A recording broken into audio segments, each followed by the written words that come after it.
find me through my two-step. Halo Tribuners, kembali lagi nih bersama saya Rizky Fadrian dalam acara Triponcast Tribun Pontianak Official Podcast dan masih dengan Mbak Ditya nih sebagai narasumber seru kita hari ini. Ya kan Mbak? Tadi Mbak Ditya juga udah menyampaikan nih peran seorang ibu dalam melindungi keluarga di masa pandemi seperti ini. Nah kalau untuk Mbak Ditya sendiri Mbak, seperti apa sih Mbak dalam kehidupan Mbak Ditya sehari-hari mungkin bisa jadikan contoh nih bagi Tribuners di rumah agar mereka juga nggak bingung nih. Ibu harus ngapain ya di tengah pandemi ini? Iya, sepertinya banyak nih ibu-ibu di luar yang kreativitasnya luar biasa selama 8 bulan ini bisa bertahan. Mungkin anaknya ada beberapa ya yang bisa saling buat aktivitas masing-masing. Kebetulan karena anak saya satu di rumah, jadi yang di-handle nggak terlalu mungkin sebanyak ibu-ibu yang ada di luar.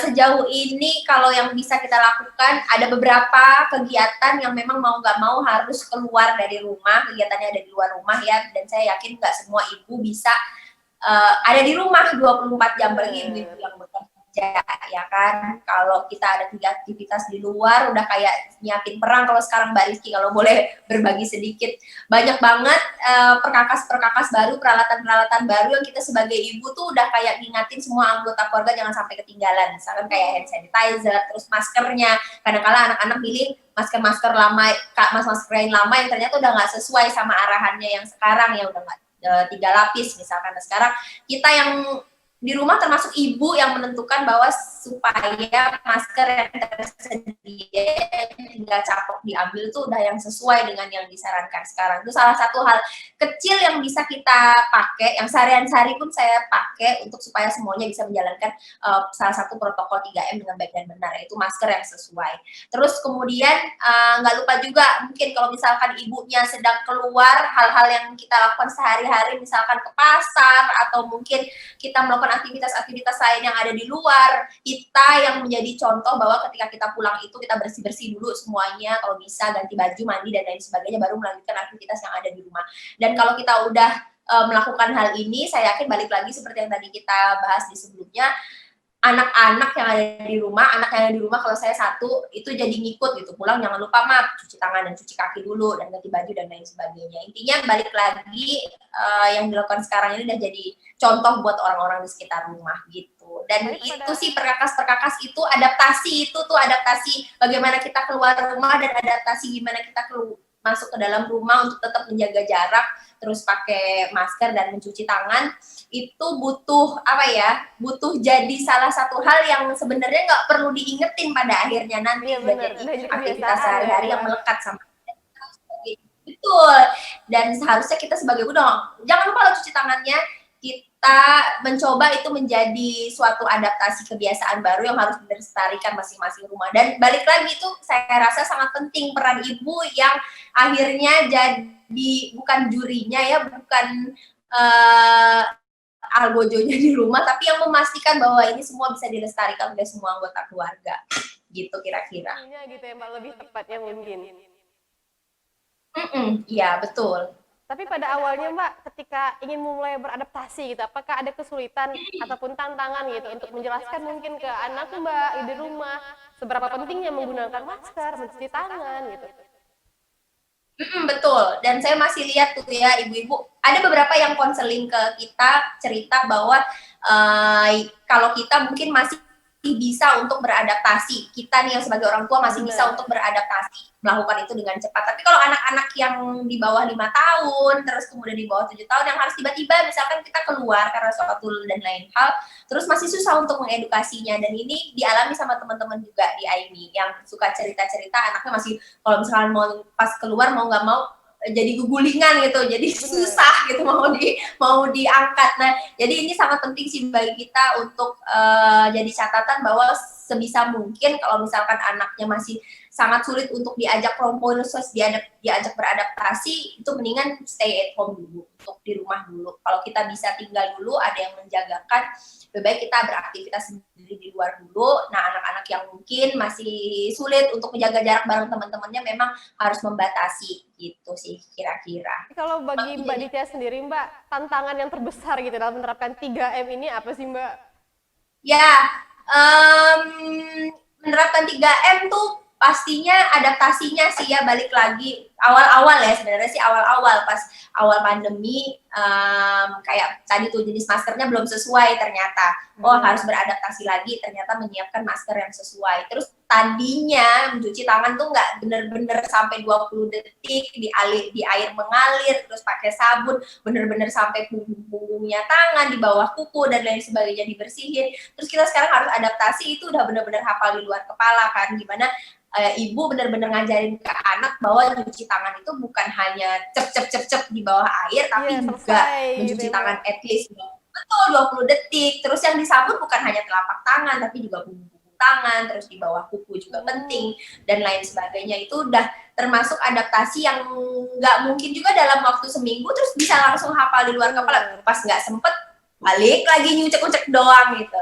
Terus kemudian menjaga jarak sama orang itu juga sangat butuh adaptasi, apalagi anak-anak ya.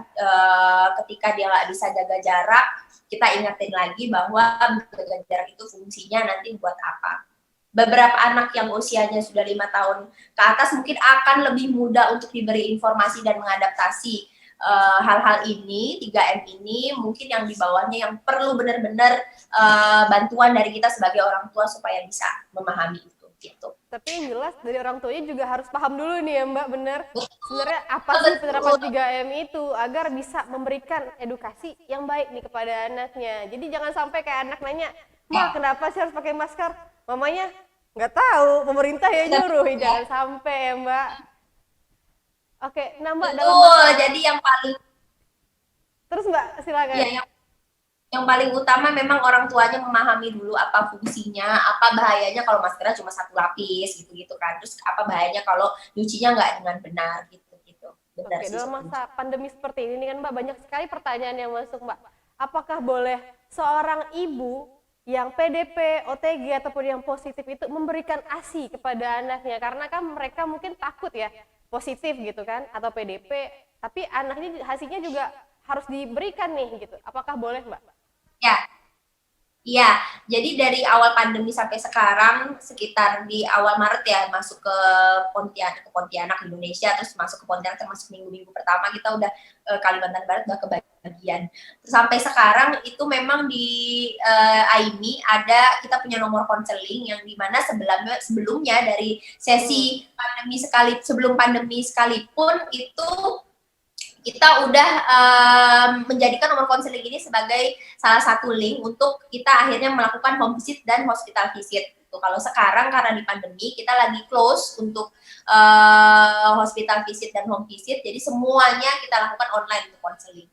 Dan dari tengah pandemi sampai sekarang itu udah mulai bermunculan Mbak Rizky, kalau boleh berbagi sedikit kasus-kasus yang berkaitan sama ibu menyusui yang ternyata dia positif COVID-19 gitu. Itu ada yang memang dia OTG, terus kemudian dia isolasi mandiri, ada anaknya di rumah, ada yang kasusnya ibunya isolasi di Rusunawa, terus anaknya di rumah, ada juga yang ternyata ibunya sempat masuk rumah sakit, terus kemudian anaknya dipisah.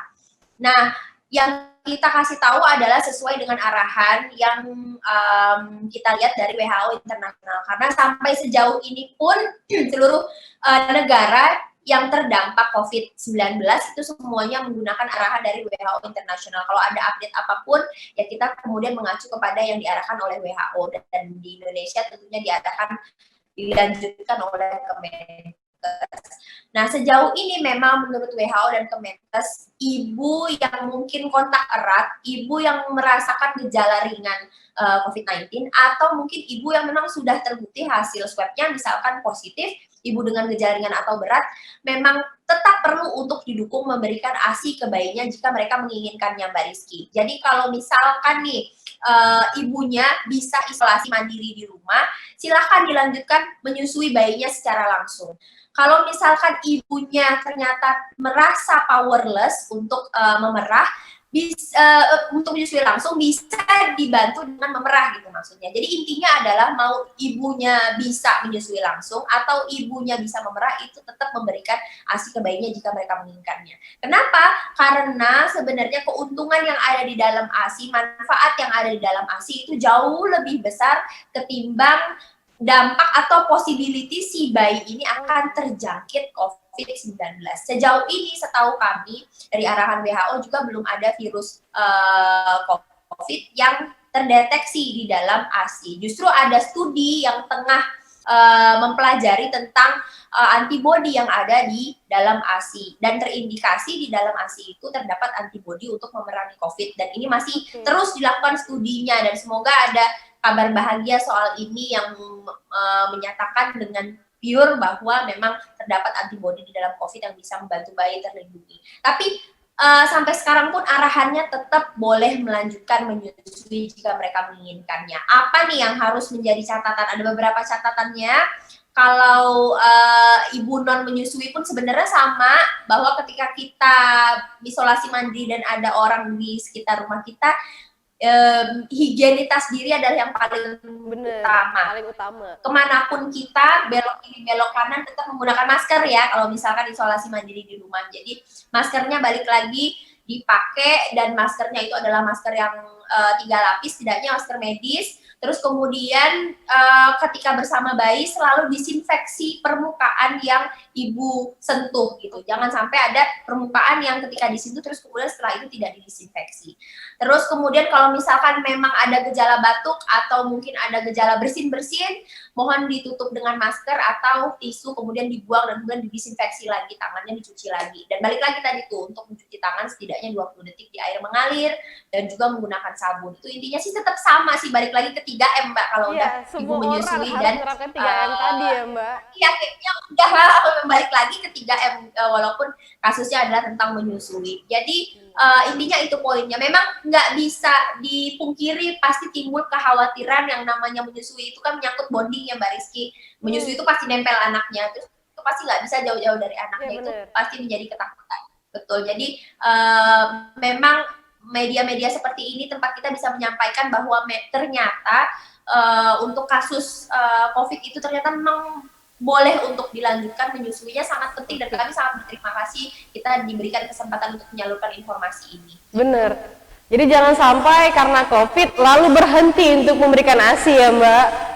Karena itu mungkin akan berbahaya bagi si ibu dan si anaknya tadi. Betul. Jadi yang terjadi gimana nih kalau misalkan dia berhenti menyusu ketika terpaksa harus terpisah sama bayi, itu kemungkinannya akan muncul masalah baru. Pertama, ibu yang skip menyusui atau skip jadwal memerah, oh ternyata dia memerah pompanya terasa nggak cocok atau nggak nyaman, atau dia belum mahir memerah secara dengan tangan atau teknik marmot, itu yang mengakibatkan akhirnya payudaranya bengkak. Terus kemudian malah jadi demam, timbul lagi masalah baru, terlalu penuh, terlalu bengkak, mastitis, dan lain sebagainya kalau tidak ditanggulangi dengan baik karena ibunya sendirian misalkan isolasi mandirinya. Kedua, ketika bayi terpaksa untuk diberikan cairan lainnya pengganti ASI, terus ternyata nggak cocok, karena cocok-cocokan ya, akhirnya mengakibatkan penyakit baru, misalkan diare, terus alergi, mana dia jauh dari ibunya, itu bisa create another problem lah intinya. Jadi kalau bisa memang ibunya mampu untuk isolasi mandiri bersama bayi, atau mungkin dibantu orang-orang sekitar. Nah memang yang namanya menyusui ini Mbak Rizky butuh bantuan dan support dari orang-orang di sekitar ibu. Kalau orang-orang di sekitar ibu bukan hanya suaminya tapi juga keluarga intinya, teman-temannya support, pasti akan sukses deh menyusuinya. Salah satu kunci kesuksesan adalah orang sekitar. Termasuk pada kondisi pandemi seperti sekarang ini, kalau ibunya mendapatkan dukungan, ibunya memerah nih di tempat dia isolasi, misalkan terpisah sama bayi, terus kemudian dari ayahnya, tenaga kesehatannya, sampai keluarganya sangat sportif, sangat membantu, sangat mendukung, hasil perahannya dibersihkan baru diberikan ke bayi, itu udah salah satu contoh untuk mendukung menyusui even di tengah pandemi seperti sekarang. Dan jangan lupa kalau memang sedang berkonsultasi dengan tenaga kesehatannya, arahan dari tenaga kesehatan apapun itu harus tetap dikonsultasikan gitu. Oke, nah Mbak, tapi apakah ada cara nih yang baik gitu untuk seorang ibu yang mungkin terkonfirmasi positif maupun PDP untuk menyusui anaknya? Mungkin kan bingung nih apakah melalui perah ataupun menyusui langsung seperti itu. Disarankan lebih seperti apa tuh Mbak?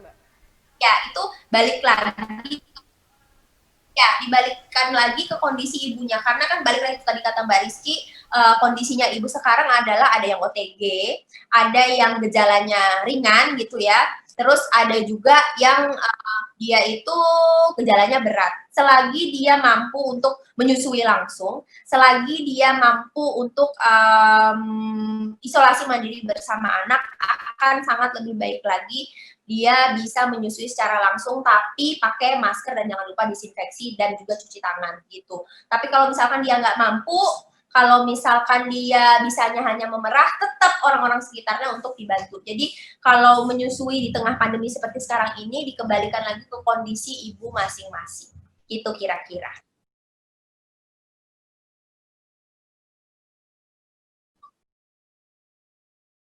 Iya, biasanya seperti Mungkin ya, tadi gitu. support dan semangat dari orang sekitar itu sangat-sangat penting diberikan karena tidak semua ibu itu powerless tadi. Iya, Ya karena betul. ada yang kuat, ada yang Ya, nggak kuat kalau gitu udah kan. ada yang gejala di mana ibunya ya Allah ngurus diri sendiri aja kayaknya udah kesusahan ya. Jadi memang butuh sekali bantuan dari orang-orang sekitarnya. Gitu. Oke, nah Mbak, kalau untuk Mbak sendiri nih Mbak, mungkin ada solusi ingin disampaikan gitu kepada Tribuners di rumah agar mereka nggak takut lagi nih untuk menyusui anaknya secara langsung, untuk mereka yang mungkin terkonfirmasi gitu. Ya, oke. Kalau misalkan pesannya bagi semua yang karena sekarang ini kan kita udah diberikan kemudahan untuk mengetes apakah kita positif atau enggak ya. Kalau misalkan ibu-ibu merasa bahwa dia kayaknya badan saya beda nih udah mulai nggak enak, terus ada ciri-ciri di mana daftar-daftar ciri-ciri COVID-19 ada di kita, jangan lupa untuk cepat memeriksakan diri ya. Kalau misalkan ternyata terkonfirmasi positif sehingga kita tahu harus seperti apa ke depannya. Itu yang pertama. Kalau memang terkonfirmasi positif, silakan yang paling terpenting adalah konsultasikan dengan tenaga kesehatan yang mengurus ibu, siapa, terus kemudian seperti apa kondisinya. Kalau misalkan harus mendapat treatment apapun, turuti apa yang dikatakan oleh tenaga kesehatan. Kalau terkait dengan menyusuinya, tadi balik lagi yang harus dijaga ketika pandemi seperti sekarang ini, pada kondisi ibu yang sedang sakit sekalipun, itu adalah gimana menjaga produksi ASI-nya supaya bukan hanya cukup untuk anaknya, tapi juga nanti nih ketika ibu-ibunya sembuh, pasti kan pengennya tujuannya adalah kembali lagi bisa memeluk anak, bisa Bener. menyusui langsung kepada anak. Dan ini usahanya itu hanya bisa dilakukan dengan usaha kita ketika sakit tetap bisa memerah gitu. Memerah akan sangat membantu kondisi ibu ketika dia sudah kembali lagi bersama anaknya, kembali kumpul, udah negatif, terus bisa menyusui langsung. Jadi jangan takut untuk menyusui langsung pada anaknya, walaupun ibu kontak erat dengan pasien COVID-19 atau memang untuk konfirmasi positif gitu. Tetap berhubungan dengan tenaga kesehatannya, konsultasikan diri dan coba perah untuk mendukung supaya tadi tujuan yang barusan kita jelaskan itu bisa terpenuhi ketika ibu sudah negatif gitu kira-kira Nah, pesannya. sampai saat ini pun belum ada ya Mbak bukti yang menunjukkan kalau seorang ibu menyusui juga bisa menularkan anaknya melalui ASI tadi ya Mbak. Malah sebaliknya mungkin ASI Ya bisa betul. menjadi Jadi antibodi bagi sang bayi tadi. betul. Oke. Iya, jadi pada kondisi umum biasanya, bahkan ketika kita sakit nih, misalnya kita sakit flu, sakit diare, common cold yang biasa kita alami sehari-hari, itu juga biasanya ketakutan tuh ibunya, nggak mau nyusuin dulu, takut nularin anak. Bener. Sebenarnya balik lagi, as long kita bisa menjaga kebersihan pribadi, menyusuinya jangan takut, karena ASI itu bisa membantu untuk memberikan antibodi ke anak yang sebenarnya nggak bisa ditemukan di cairan pengganti lainnya. Jadi sayang banget kalau ASI-nya nggak dikasih, Iya kecuali bener. ada pengobatan tertentu yang kemudian ini nggak ramah sama ibu menyusui. Tapi rata-rata sekarang obat-obat di pasar sekalipun, obat-obat umum yang kita minum itu semua sudah ramah ibu menyusui. Tetap balik lagi konsultasikan ke tenaga kesehatan. Dan di AIMI sendiri nih contohnya Mbak Rizky, kita punya 9 konselor laktasi dan di puskesmas-puskesmas sekarang puskesmas sudah banyak konselor laktasi. Nah, yang suka kecelek nih ibu-ibu lupa untuk berkonsultasi dengan konselor laktasi. Padahal masalah-masalah umum menyusui, termasuk nih menyusui di tengah pandemi, itu bisa ditanyakan ke konselor laktasi. Dan biasanya konselor laktasi ini akan membantu ibu sehari-hari untuk memotivasi ibu-ibu supaya tetap semangat untuk menyusui. Mbak, hari ini saya terlalu bengkak nih, apa yang harus dilakukan? Oh, kompres dan pijat terlebih dahulu. Oh Mbak, ini nih posisi saya kurang nyaman hari ini. Oh, coba menggunakan posisi lainnya. Jadi 1000 jalan menuju Roma untuk memulihkan solusi-solusi yang terjadi. Problematika menyusui itu banyak sekali solusinya.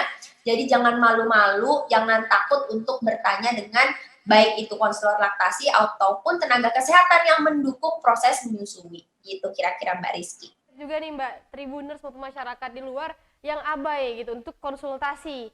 Karena mungkin tadi mereka mungkin malu ataupun sebagainya. Nah, kalau dari Aimi sendiri Mbak, edukasi seperti apa sih Mbak yang diberikan gitu kepada ibu-ibu di luar sana yang memiliki masalah seperti ini? Ya, sejauh ini sebelum pandemi kita memang ada link untuk melakukan home visit, hospital visit. Kita juga datang ke komunitas-komunitas ya. Jadi ngerasa teman sebaya, jadi enak ngobrolnya. Jadi kita pendekatannya adalah sebagai teman, namanya supporting group. Pasti pendekatannya kita berlaku sebagai teman yang mau mendengarkan gitu. Dan selama ini karena pandemi ini makin ke Pontianak kayaknya angkanya naik turun ya, belum jelas gimana ke depannya. Jadi amannya dari seluruh Indonesia itu close dulu untuk hospital visit, home visit, and goes to community-nya belum ada dulu sementara.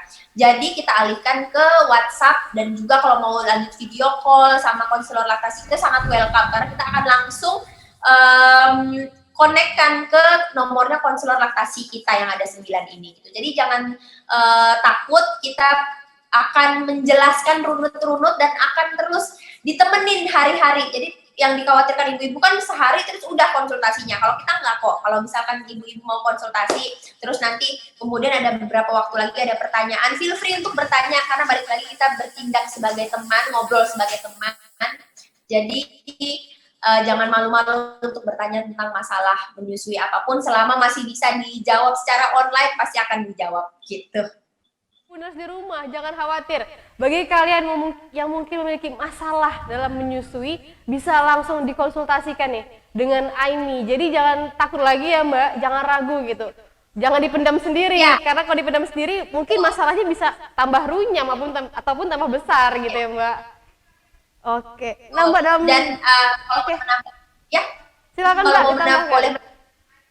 Kalau boleh menambahkan dikit, kita juga ada kelas-kelas yang tadi udah saya sebutkan. Itu ada kelas menyusui dari setiap stage-nya gitu. Jadi dari pas kehamilan bisa ikut, pas lahir bisa ikut, pas balik bekerja itu ada temanya sendiri, pas baru mulai makanan pendamping ASI ada temanya sendiri. Jadi teman-teman juga bisa cari informasi tentang itu gitu. Nggak terhalang pandemi, kita tetap menyelenggarakan kelas-kelas itu. Gitu. Oke, nah Mbak, kembali lagi nih Mbak pertanyaannya ke soal lingkungan keluarga.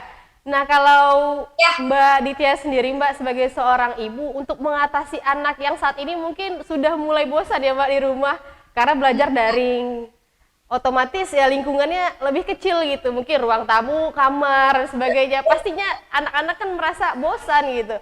Nah kalau dari Mbak Ditya sendiri Mbak untuk mengatasi hal ini seperti apa? Mungkin ini juga menjadi PR gitu bagi kebanyakan ibu-ibu di luar sana yang bingung nih. Akhirnya anak dibiarkan keluar dan nggak tahu untuk kemana gitu kan. Iya, syukurnya sekarang kalau menurut saya literasi untuk kegiatan-kegiatan online itu udah banyak sekali. Terus kemudian pembelajaran online udah banyak banget, termasuk kursus-kursus yang secara online juga sekarang udah beralih, sistemnya udah mulai ngalir gitu. Kalau awal-awal kan masih agak berantakan nih sistem-sistemnya. Kalau sekarang udah berjalan, mulai dari sekolah sampai kursusnya itu udah mulai berjalan, dan anak-anak pun udah mulai terbiasa gitu. Bahkan ketika kita tinggal ke dapur bentar atau kamar bentar, udah nih kayak udah bisa masuk sendiri ke kelas online-nya. Jadi udah sangat terbiasa dengan sistem online sekarang. Dan ibu-ibu sekarang itu banyak sekali literasi untuk kegiatan-kegiatan kreatif secara online, mulai dari misalkan DIY untuk membuat barang-barang secara online, terus kemudian bisa terhubung dengan komunitas-komunitas anak online. Itu sangat bisa dipakai itu yang dulunya kita ketakutan pakai media elektronik atau kita pakai gadget, sekarang bisa dicari, digali manfaatnya, sehingga yang kita takutkan itu dia pakai gadget untuk hal-hal yang kurang diinginkan bisa diminimalisir. Kalau selesai sekolah, udah selesai jam sekolahnya, bisa kita lanjutkan dengan kegiatan-kegiatan. Kalaupun bersifat online, itu bisa kita cari literasi yang dimana bisa buat sesuatu hal yang menarik gitu. Dan sekarang seperti misalkan di Aimi sendiri gitu, Mbak, yang kelas-kelas yang kita selenggarakan online itu kalau boleh berbagi sedikit itu juga sebenarnya bisa diajak, misalkan mulai dari ayahnya, terus mungkin orang-orang yang ikut mengurus anak itu juga bisa diikut menjadi salah satu kegiatan keluarga yang akhirnya yang terinformasi bukan hanya ibunya, tapi ayahnya dan orang-orang sekitar yang ngurus bayi juga terinformasi tentang materi yang kita sajikan gitu. Bukan hanya kelas online kita, tapi saya yakin kelas-kelas online lainnya itu bisa diikuti mulai dari anak sampai juga orang-orang yang dewasa. Gitu. Bahkan sekarang ada liburan online ya Mbak, maksudnya kita bisa ngelihat geografisnya, terus pemandangan online itu via liburan online juga bisa. Jadi manfaatkan aja literasi-literasi yang kira-kira menarik supaya bisa jadi kegiatan kita keluarga itu. Ya, mungkin di awal juga dibutuhkan kesabaran ekstra ya Mbak, untuk menyesuaikan diri ini, untuk beradaptasi dengan hal yang baru tadi. Betul banget Mbak, dan kalau kita kaitkan sama menyusui nih, salah satu hormon yang menjadi kunci kesuksesan menyusui itu membantu proses pengeluaran ASI adalah hormon oksitoksin. Hormon oksitoksin ini hanya ada kalau ibunya berpikiran positif, bahagia, gak suntuk gitu. Dan saya rasa, balik lagi ke tadi Mbak Rizky sempat nyinggung, yang penting orang tuanya sabar, dan kalau ibunya lagi nggak sabar, mungkin kalau dalam kita kaitkan sama ibu menyusui, kan menyusui jadi ikut mandek, aduh bosen banget gitu, nggak bisa ngapa-ngapain gitu ya, di rumah aja. Nah, saran saya adalah yang pertama kita perbaiki mood ibunya dulu nih, mau itu dalam bentuk misalkan nonton film India, Korea kayak yang bisa menaikkan hormon oksitoksin kita, minta pijet gitu. Terus kemudian kita mungkin anaknya diurus suami dulu, terus kita diri sendiri kita urus gitu, misalkan itu udah sangat membantu kita supaya ibunya dulu yang ngebenerin mood sebelum kemudian dia mengatur orang-orang sekeluarga gitu. Even belanja makanan yang kita suka itu udah termasuk salah satu cara supaya hormon oksitoksin, hormon bahagianya ibu itu keluar. Suaminya bungkusin makanan kesukaan, atau mungkin suaminya katakanlah ngebeliin baju apa gitu yang tiba-tiba datang gitu secara online, kita tetap bisa belanja online secara di kamar. Itu juga merupakan salah satu cara supaya kita menjaga arus hormon oksitoksin supaya lancar. Jadi membahagiakan ibunya dulu, baru kemudian membahagiakan orang-orang. Jadi bahagiakan diri sendiri, kita baru bisa membahagiakan keluarga kita ya Mbak. Kalau ibunya aja nggak bahagia, ya keluarganya juga gimana gitu, mau dibawa kemana karena ibunya nggak bahagia gitu. Oh, oke. Di rumahnya jadi haram. Dan di saat seperti ini ibu juga jadi guru kan Mbak, terjun langsung, meskipun emang dari dulu ibu adalah guru, tapi sekarang emang dituntut untuk lebih aktif gitu. Dan semua ibu Ya, dituntut untuk kreatif saat ini. Betul, jadi multitasking Mbak, yang tadinya cuma guru sisa-sisa PR yang belum terselesaikan, sekarang udah bener-bener semuanya dihandle sama ibu. Kalau ibunya moodnya kurang baik, pasti itu akan sangat berpengaruh sama yang terjadi di rumah-rumahnya, pasti kondisinya jadi nggak nyaman kalau ibunya merasa nggak nyaman. Oke Mbak, nah Mbak terkait dengan ingat pesan ibu yang 3M tadi Mbak, nah Tribuners di rumah juga mungkin belum tahu nih Mbak, ada yang belum tahu bagaimana sih penerapan cuci tangannya. Nah mungkin Mbak Ditya bisa memperagakan tuh Mbak, gerakan mencuci tangan yang baik dan benar. Jadi untuk para Tribuners di rumah yang mungkin bingung nih seperti apa sih gerakan mencuci tangan yang benar, nah kan bisa langsung saksikan nih, Mbak Ditya akan memperagakan bagaimana caranya mencuci tangan dengan baik dan benar. Silakan Mbak. Dipandu Mbak. Di salah satu kegiatannya AIMI, kita suka goes to community. Dulu kita ada namanya kelompok pendukung Mbak, bahkan sebelum pandemi sebenarnya, kelompok pendukung. Dan itu tiap hari kita ketemu sama ibu-ibu untuk ngobrol-ngobrol, terus masak bareng-bareng, terus makan bareng-bareng. Itu adalah kelas kita, namanya kelas kelompok pendukung. Dan di situ kita selalu ngajakin ibu-ibu untuk sampai anak-anaknya yang ikut makan, karena itu juga kelas ibu dan anak, jadi anak-anaknya ikut makan, untuk belajar untuk cuci tangan setidaknya dengan 5 langkah. Cuci tangan itu ada 7 langkah sebenarnya, tapi setidaknya di kelas PMBA kami, kelas pemberian makan bayi dan anak kami di kelompok pendukung, setidaknya dengan 5 langkah. Bahkan ada nyanyiannya namanya sahabat cuci tangan. Oke, nah, gerakannya cuci tangan. Ya, yang pertama itu kita cuci tangan kita dengan air mengalir. Nah, Tribuners bisa kalian contohkan nih Tribuners di rumah ya, kepada adik-adik kalian yang menyaksikan Tripodcast ini. Silakan nih Mbak. Ya. Iya, nyanyiannya gini nih Mbak, kalau boleh dinyanyiin. Sahabat cuci tangan, pertama basahi tangan, Oke. lalu memakai sabun, kedua telapak tangan, Oke. punggung dan sela jari, yes. Oke. Kemudian bawah, ketiga, keempat, bilas bersih, kelima, keringkanlah. Itu salah satu lagu Sahabat Cuci Tangan yang kita gunakan di kelas-kelas PMBA kita. Itu mungkin bisa kita ajarkan ke anak supaya ketika dia cuci tangan jadi oh ingat tadi tuh basahin tangan, oh kemudian punggungnya, terus kemudian bawah kukunya, terus baru bilas gitu kira-kira. Tadi pas waktu Mbak nyanyi, kru di belakang pada ngikutin tuh Mbak gerakannya. Oh ngikutin ya? Iya, ngikutin juga di Iya, belakang. soalnya kadang-kadang Mbak, untuk anak-anak yang di bawah 5 tahun, terus anak-anak yang masih Bener. kecil, kalau kita ajarin monoton ya cuci tangan, biasanya susah masuk gitu. Tapi ketika kita ubah jadi nyanyian tuh biasanya dia ketika cuci tangan jadi ngegumamnya tuh nyanyinya ngulang lagi, sahabat cuci tangan, pertama basahi tangan gitu. Jadi kayaknya itu akan lebih mudah masuknya ketimbang kita ngajarinnya secara monoton. Jadi itu salah satu upaya supaya ketika kita ngajarin anak apapun itu sebenarnya ilmunya, cari cara-cara menarik supaya jadi lebih atraktif Yes, gitu bener, Mbak. kegiatan kita sama anak tuh mungkin. Dan yang paling penting tadi Tribuners, mencuci tangan minimal 20 detik ya Mbak. Jadi jangan hanya sekadar mencuci tangan di bawah air mengalir tapi cuma digosok-gosok gini doang gitu. Tapi ada juga nih, kayak harus membersihkan sela-sela jarinya juga, kuku-kuku kalian juga. Jadi jangan hanya sekedar membasahi tangan ya Mbak. Karena, Ya, betul. Karena kalau kalian hanya membasahi tangan ya mungkin itu hanya membunuh sedikit bakteri ya, tapi malah enggak sama sekali Mbak.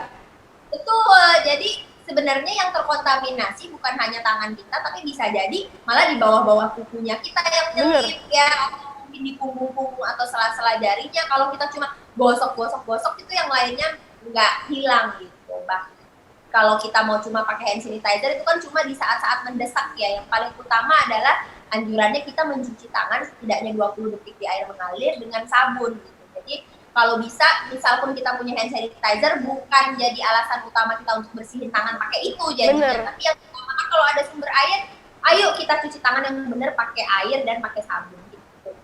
Oke, nah tadi kita udah ngobrolin cuci tangan nih Mbak. Untuk membujuk anak lah, tadi ada lagunya kan, untuk membujuk anak, mencuci tangan menggunakan sabun, ada lagunya yang mungkin tadi atraktif sekali. Nah, kalau untuk membujuk anak Mbak menggunakan masker dan peduli dengan lingkungan sekitar, terutama untuk menerapkan 3M, itu Mbak mungkin ada tips nggak Mbak yang ingin diberikan kepada ibu-ibu di luar sana maupun ya mungkin bapak-bapaknya juga untuk membujuk anaknya gitu? Iya, nah syukurnya nih sekarang Mbak, kalau bagi saya dan teman-teman di sekitar saya kemarin sempat janjian beli juga, banyak sekali masker yang sekarang udah nggak monoton. Zaman dulu, berapa bulan lalu maksudnya zaman dulunya, anak-anak mungkin ngelihatnya maskernya aduh kurang atraktif gitu ya, maskernya kadang ada yang kegedean, terus kemudian maskernya nggak pas di muka, terus bahan-bahannya kurang nyaman. Syukurnya sekarang udah bisa kita bujuk dengan tokoh-tokoh kesukaannya anak, bahkan ada beberapa sekarang saya ketemu all shop yang dimana bisa customize kesukaannya anak apa, terus bisa dituangkan ke dalam masker. Kami aja di AIMI sampai buat tuh Mbak masker yang dijual ke publik, merchandise-nya kita, sehingga jadi menarik untuk orang tua dan buat anak. Bahkan mereka sampai minta versi anaknya. Itu udah salah satu cara supaya kita bisa membujuk anak. Ternyata pakai masker tuh nggak pikiran mereka nggak nyaman, ternyata nyaman kok, nggak sepikirannya nggak sejelek itu yang pertama.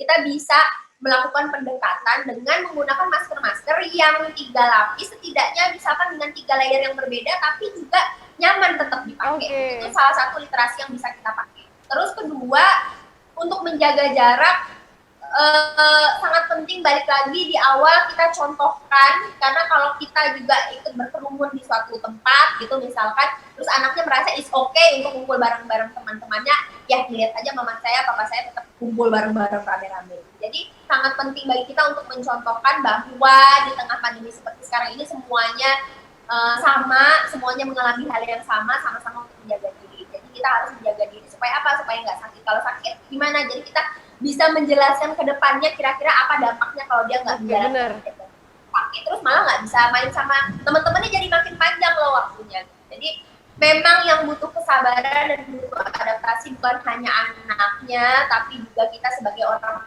tuanya itu butuh untuk kesabaran, cari ide, itu udah kayak teamwork sebenarnya kalau di rumah Mbak. Kita bilang, kita selalu bilang sebenarnya dari awal bahwa untuk mengajarkan anak, untuk mengajarkan keluarga itu sebenarnya butuh teamwork. Nggak bisa bebannya ibu, nggak bisa bebannya ayah. Ayah juga bisa membantu ibu supaya ibunya tetap merasa bahagia, tetap merasa termotivasi untuk ngejaga keluarganya gitu. Dan sekarang ya kita tuangkan ke dalam 3M ini. Dimana kalau ibunya nggak tahu, tadi balik kata Mbak Rizky, nggak tahu apa punya 3M, gimana mau ngajarin anaknya gitu ya. Kira-kira sih gitu.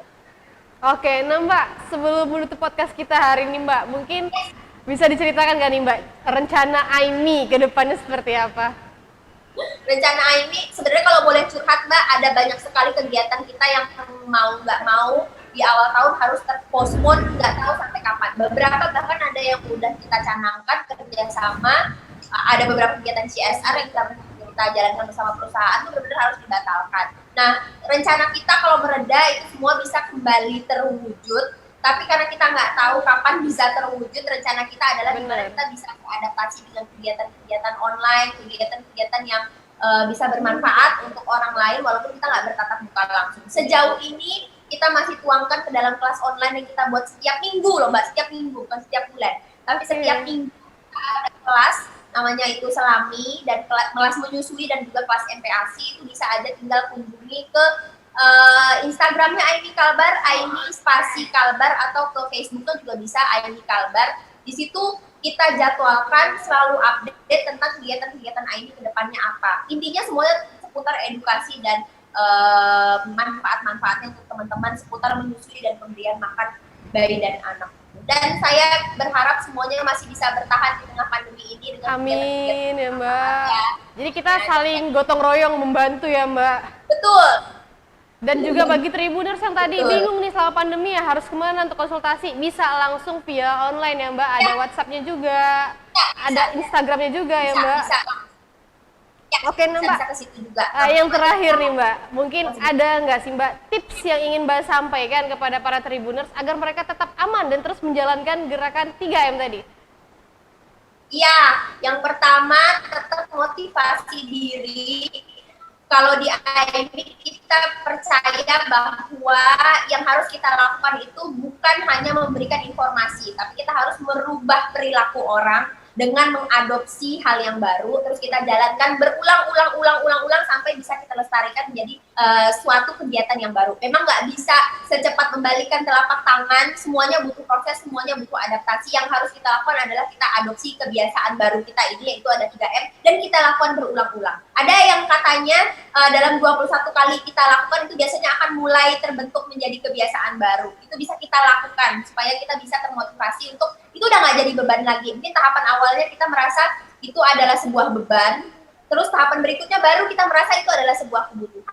Nah, gimana supaya yang kita lakukan ini pada akhirnya goalnya itu kita sadar itu adalah kebutuhan kita. Kalau kita nggak pakai masker, kalau kita ternyata terlalu dekat sama orang, itu ngerasa itu adalah itu adalah sesuatu yang salah untuk dijalankan. Tetap semangat untuk terus menerapkan 3M, terutama buat ibu-ibu. Jadi kalau ibu-ibu ada masalah terus kira-kira nggak ada teman ngomong, boleh loh ke Aimi, silakan dijapri aja ke Instagram atau sosial medianya Aimi. Nanti akan kita koneksikan langsung ke konselor laktasi kita. Ada 9 orang yang siap mendengarkan curhat ibu-ibu seputar menyusui dan pemberian makan bayi dan anak, serta kalau misalkan sekarang nih mau mengaplikasikan 3M di tengah menyusui, atau sekarang itu ibu ternyata terindikasi COVID terus mau curhat tentang 3M-nya, monggo silakan dijapri ke Aimi Kalbar, baik itu di Instagram dan Facebook. Itu kira-kira Mbak Rizky dari saya. Oke, luar biasa sekali nih Tribuners. Hari ini banyak sekali informasi yang udah bisa kalian dapatkan melalui Mbak Ditya ini, terutama melalui peran ibu tadi ya Mbak.